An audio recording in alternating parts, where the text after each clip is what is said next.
ఈరోజు మరి మా తోటి కార్పొరేటర్స్ అందరూ కూడా ఉమెన్ మహిళా కమిషన్ దగ్గరికి వచ్చి కూడా మేము కంప్లైంట్ ఇవ్వడం జరిగింది. ఎమ్మెల్సీ కవితక్క ద్వారా ఏదైతే సోషల్ మీడియాలో రాంగ్గా పోస్ట్ చేయడం జరుగుతుందో ఆ విషయంలో కూడా మేమందరం ఖండిస్తూ ఒక తోటి మహిళకి ఈ విధంగా జరగడం కూడా కరెక్ట్ కాదు. తను కూడా ఒక మహిళ కాబట్టి ఉమెన్ కమిషనర్ గారు ఒకటే చెప్పారు, మేడం మేము పార్టీ వైజ్గా కాదు ఒక తోటి మహిళగా మహిళా కమిషన్గా ఒక ఉమెన్కి మేము సపోర్ట్ చేస్తూ ఖచ్చితంగా మేము ఇచ్చిన కంప్లైంట్ ముందుకు తీసుకొని యాక్షన్ తీసుకుంటామని చెప్పారు.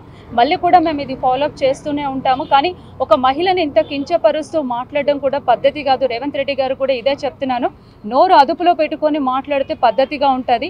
ఒక మహిళను కూడా ఈ విధంగా మరి అదే విషయంలో నేను బండి సంజయ్ గారు కూడా ఒకటే మాట చెప్తున్నాను, ఎంతసేపు బీజేపీలో మెర్జ్ చేస్తాం అంటున్నారు, అది పద్ధతి అయిన మాట కాదు. సుప్రీంకోర్టు లీగల్గానే తనకి బెయిల్ ఇవ్వడం జరిగింది ఎమ్మెల్సీ కవితకు ఒకటే మాట చెప్పారు, ఏమన్నారు, వడ్డీతో సహా నేను తీర్చుకుంటాను, ఎవరిని వదలను, నేను కేసీఆర్ బిడ్డని, నేను 18 సంవత్సరాలు రాజకీయంలో ఉన్న బిడ్డని, ఉద్యమాలతో పుట్టిన తెలంగాణ రాష్ట్రం తెలంగాణ పార్టీ తీసుకొచ్చిన కేసీఆర్ బిడ్డని, ఇదంతా కూడా రాజకీయ కుట్రగా నడుస్తోంది. కాబట్టి ఈ విషయంలో తను నిజాయితీగా లీగల్గానే సుప్రీంకోర్టు తీర్పిచ్చి బయటకు వచ్చిన కడిగిన ముత్యంలా వస్తానన్న తెలంగాణ బిడ్డ ఈరోజు రావడం జరిగింది.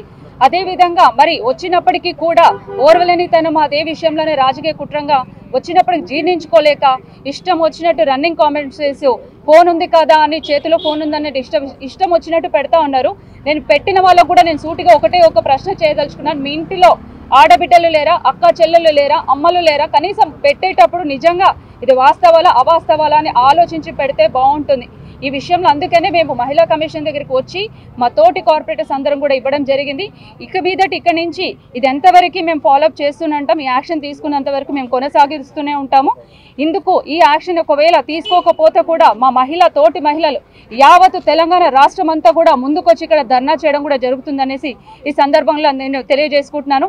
మా తోటి తెలంగాణ జాగృతి బతుకమ్మ కల్వకుంట్ల బతుకమ్మ ఏదైతే మనకి అక్క బతుకమ్మ తీసుకొచ్చిందో అదేవిధంగా ఈరోజు రాష్ట్రం అంతా పెద్ద పండుగలాగా ఈసారి దసరా పండుగ చాలా పెద్దగా చేసుకోవడం జరుగుతుంది. చాలా సంతోషంగా ఈరోజు సంబరాలు చేసుకోవడం, అలాగే బేగంపేట ఎయిర్పోర్ట్ నుంచి కూడా మనకి భారీ ర్యాలీతో ఈరోజు అక్కని మేము స్వాగతం పలుకుతున్నాం. కాబట్టి మాకు ఈరోజు పండగలాగా ఉంది. ఈ విషయాన్ని మేము అందరూ తెలియజేయడానికి ముందుకు వచ్చినందుకు, మాకు ఈ అవకాశం కల్పించినందుకు ధన్యవాదాలు తెలియజేస్తాం. మహిళా కార్పొరేటర్స్ అందరం కూడా రావడం జరిగింది.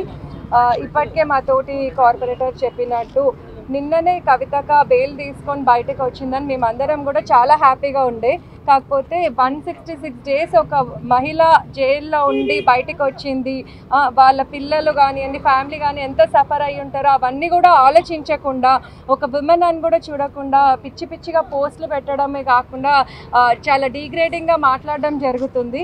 సో అదంతా కూడా మేము ఖండిస్తూ మా పార్టీ ఆదేశాల మేరకు ఈరోజు మేము కమిషనర్ గారిని చైర్పర్సన్ గారిని కలవడం జరిగింది. వాళ్ళు కూడా సానుకూలంగా స్పందించిండ్రు. ఉమెన్ అంటే ఏ పార్టీ ఉమెన్ అయినా కూడా మేము అందరినీ కూడా కన్సిడర్ చేస్తాము అని మేము కూడా చెప్పడం జరిగింది. మీరు మొన్న కేటీఆర్ అన్నకి సుమోటోగా ఇవ్వడం జరిగింది, కాకపోతే అసెంబ్లీలో మరి సీఎం గారు డిప్యూటీ సీఎం గారు మాట్లాడిన మాటలకి ఎటువంటి నోటీసులు కూడా మీరు వాళ్ళకి ఇవ్వలేదు అని అడగడం కూడా జరిగింది. సో మహిళలు ఏ పార్టీ వాళ్ళైనా కూడా మీరు కూడా బయాస్డ్ బిహేవియర్ కాకుండా ఈక్వల్గా చూడాలని మేము రిక్వెస్ట్ చేయడం జరిగింది. సో నేను మీ మీడియా త్రూ ప్రతి ఒక్కరిని కూడా రిక్వెస్ట్ చేసేది ఒకటే, ప్లీజ్ ఎక్కడ కూడా సోషల్ మీడియాలో కానివ్వండి ఎక్కడైనా ఏ పార్టీ వాళ్ళైనా వేరే మహిళలని డీగ్రేడింగ్గా మాట్లాడకండి. ఎందుకంటే మన ఇంట్లో కూడా మన సిస్టర్స్ ఉంటారు, మదర్స్ ఉంటారు, అందరు ఉంటారు. వాళ్ళని ఏమన్నా అంటే మనం ఎట్లా హర్ట్ అవుతామో అట్లనే అందరు మహిళలు కూడా ఫీల్ అవుతారు. సో ఎక్కడ కూడా మహిళలను డీగ్రేడ్ చేయొద్దు, ప్రతి ఒక్కరికి కూడా రెస్పెక్ట్ ఇవ్వాలని మీ అందరినీ కూడా కోరుకుంటున్నాను.